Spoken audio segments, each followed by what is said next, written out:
Ustedes saben, se está llevando adelante en el Teatro Nacional Cervantes el foro Emancipación e Igualdad, con figuras absolutamente prestigiosas que jerarquizan realmente a este foro para hablar justamente de estos temas que han venido de distintos sitios del mundo. Allí está nuestra compañera Marta Perín. Marta, contanos qué se escucha en este momento. Hola, ¿qué tal? ¿Cómo les va? Buenas noches. Bueno, acaba de terminar esta disertación que realmente se está realizando aquí, muy interesante, con gran éxito de público en especial. Ustedes saben que hay incluso pantallas en el exterior, allí en la Plaza Lavalle. Y bueno, estamos en compañía, en este caso, de Ricardo Foster, que es el secretario de Coordinación Estratégica del Pensamiento, y con una figura, naturalmente, en un día muy significativo, en este día que se cumplen los 2 años del Papa Francisco, bueno, un referente de la teología de la liberación y que ha escrito un libro que se presenta ahora, como es Leonardo Boff. Pero en principio vamos a charlar, ¿qué te parece, Cecilia y Fernando?, con Ricardo Foster para que nos hable de la idea que surgió a raíz de la preparación, porque son los organizadores, naturalmente, de este foro. Bueno, antes que nada, para mí es un orgullo compartir una entrevista con Leonardo Boff. En la tradición judía se dice que hay 36 justos que andan sueltos por el mundo, pero ellos no saben que son justos, pero ellos están defendiendo la vida y la libertad. Leonardo es uno de esos justos sin ninguna duda. El espíritu del foro tiene que ver con el diálogo. Está dentro de un programa que se llama Diálogo del Atlántico entre América Latina y Europa. Tiene que ver con intercambiar las experiencias. América Latina desde hace 15 años viene construyendo alternativas al modelo neoliberal, desde Venezuela hasta la Argentina, desde Ecuador hasta el Brasil, Bolivia. Han dado una lucha muy desigual, a contracorriente, contra la gran hegemonía del capital financiero.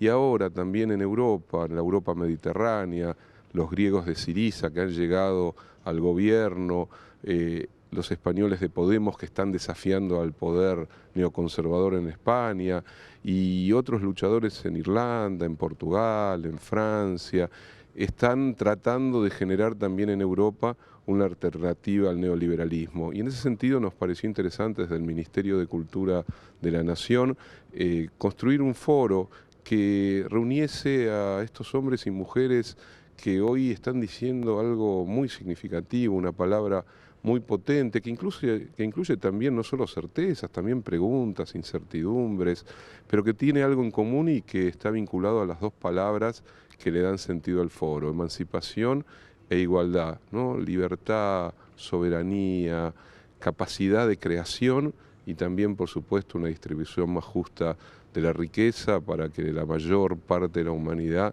tenga una vida digna. Entonces, este foro es eso, y también es un foro que se constituye en un momento muy especial de América Latina. Hoy están saliendo de a decenas de miles en las ciudades de Brasil los trabajadores, el pueblo brasilero, para apoyar a Dilma contra la ofensiva de la derecha brasilera. Hoy también desde Argentina, desde Brasil, desde Bolivia, desde Ecuador, salimos a defender el derecho soberano del pueblo venezolano a gobernarse a sí mismo, de la misma manera que los que han venido a este foro también han mostrado su solidaridad, sobre todo con Cristina y contra la avanzada de las calumnias en nuestra sociedad. Bueno, el foro es repercusión de todo eso.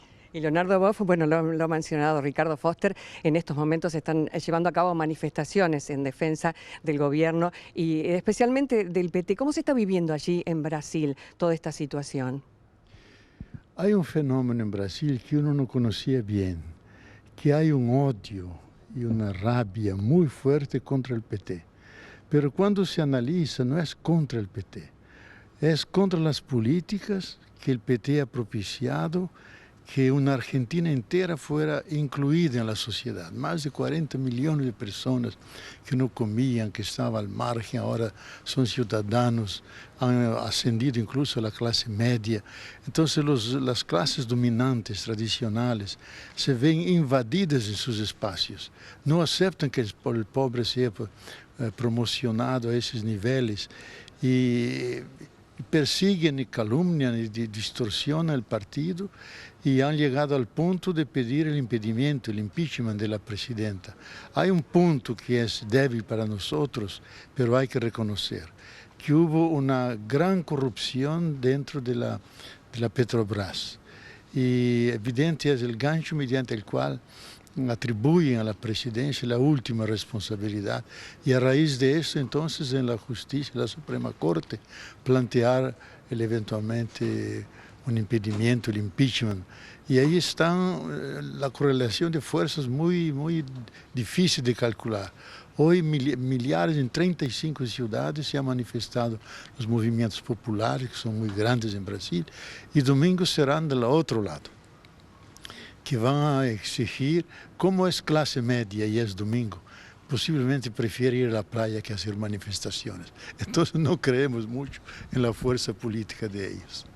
Desde el estudio están ansiosos por hacerle preguntas, naturalmente. Lo están escuchando. Leonardo Boff, con ustedes. Muchas gracias, Marta. Quiero contarles a todos los que están viendo en este momento la tele en casa que Leonardo Boff es filósofo, sacerdote franciscano, nació en Brasil, es escritor, y también adherente a la teoría de la liberación. Lo vamos a dejar a Pedro Brigger, que es nuestro especialista en temas internacionales, que le haga la consulta. Estamos muy honrados de tenerlos en el noticiero.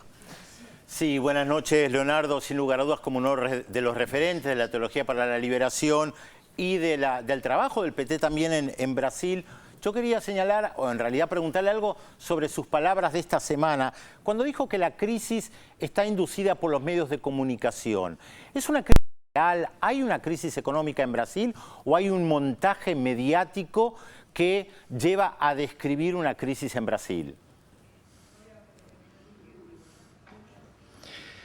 Mira, hay un elemento objetivo que es la crisis general de la economía neoliberal, dentro de la cual todos estamos metidos. Pero hay una diferencia en Brasil. El crecimiento no es muy significativo, pero hay un pleno empleo, hay una inflación bajo control. Pero esos hechos que son en el fondo positivos son aprovechados por los grupos que no quieren ese tipo de democracia de cunho popular, con políticas republicanas volcadas hacia el pueblo. No quieren saber nada de eso porque tenemos una élite, una de las más conservadoras, cerradas, y que no admite la presencia del pueblo en la publicidad, en el campo público, en los shoppings, en los espacios que ellos consideraban exclusivos de ellos. Entonces, la prensa toda brasileña, los principales medios de comunicación, las principales televisiones, están en las manos de esos grupos elitistas muy poderosos que pretenden controlar la opinión pública y crean continuamente un escenario de crisis que es más exagerado do que real, pero que tiene un impacto sobre la opinión pública. Y ahí la importancia de las discusiones, que prácticamente no hay, pero lo más importante es las manifestaciones de aquellos que son beneficiados, que son más de 40 millones, que ahora van a la calle y decir, ese tipo de gobierno es adecuado y mejor para nosotros y estamos dispuestos a defenderlo porque es una parte de una democracia más avanzada que hemos alcanzado, no solamente representativa, pero ya en muchos puntos una democracia participativa, donde esos grupos son llamados a pensar juntos los proyectos del gobierno y definir un camino para Brasil.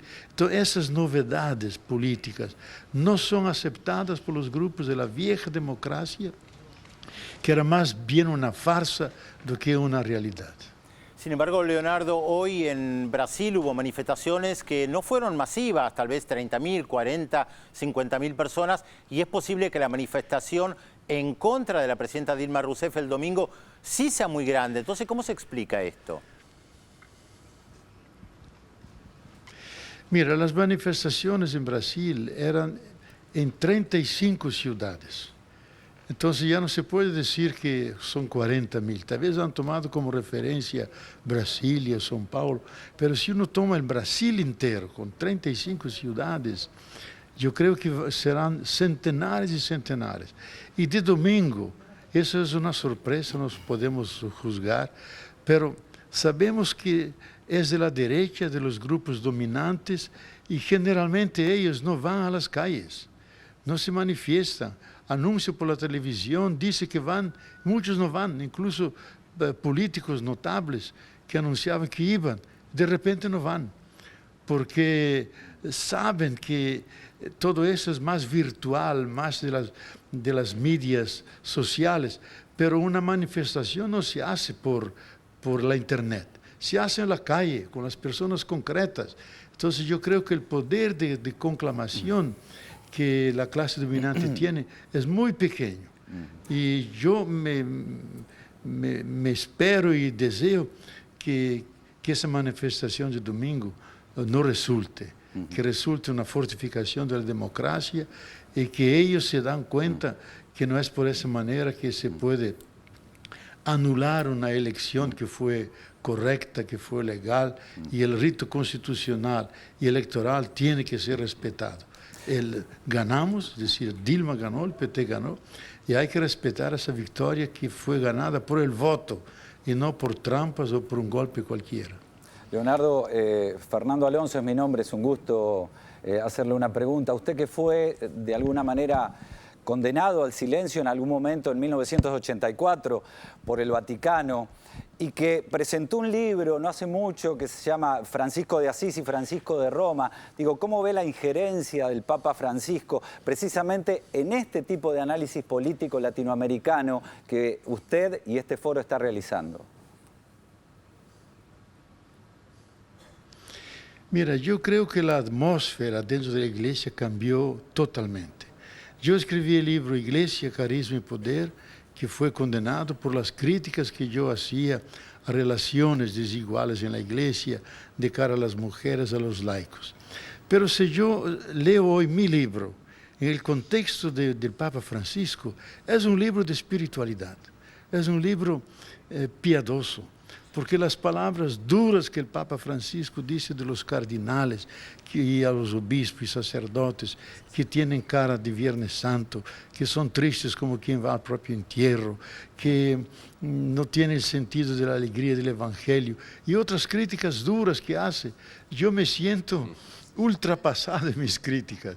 Y yo diría que si el Papa dijera esto como sacerdote Bergoglio en aquel tiempo, posiblemente sería llevado a Roma como yo, sentado en la silla de Galileo Galilei y juzgado. Gracias a Dios que tenemos un Papa que dice la verdad, que tiene un tono profético y que alaba mucho a los teólogos progresistas para que ayuden al Papa, a la Iglesia, a pensar caminos que no vemos para la humanidad. Y hace duras críticas a los conservadores que repiten siempre lo mismo, porque la fundamental del cristianismo no son doctrinas, no es teología. El Papa tiene que ser un pastor, tiene que propiciar un encuentro vivo con Jesús, y la tradición de Jesús, que es misericordia, perdón, comprensión y amor fundamentalmente, que es el mensaje más humanizador y que la Iglesia tiene que difundir, y el Papa lo hace, sea por palabras, pero mucho más por gestos que son más convincentes. Bien. Bueno, le agradecemos. No más preguntas de estudios. Realmente ha sido muy agradable esta charla y estos conceptos de ambos, ¿no? Le agradecemos mucho entonces a Leonardo Boff y a Ricardo Foster en la organización de este foro que habrá de continuar en el día de mañana. Así que no se lo pierdan. A las 14:30 estará en vivo desde las pantallas de Canal 7. Estas disertaciones están siendo grabadas y van a ser reproducidas luego por Canal 7, por la televisión pública. En tanto, mañana, sábado, a las 14:30, en vivo, toda una otra mesa de debate ya en el cierre de este foro por emancipación e igualdad. Gracias, Marta. Muchas gracias a los dos. Hacemos aquí la primera pausa en esta edición. Enseguida estamos con ustedes.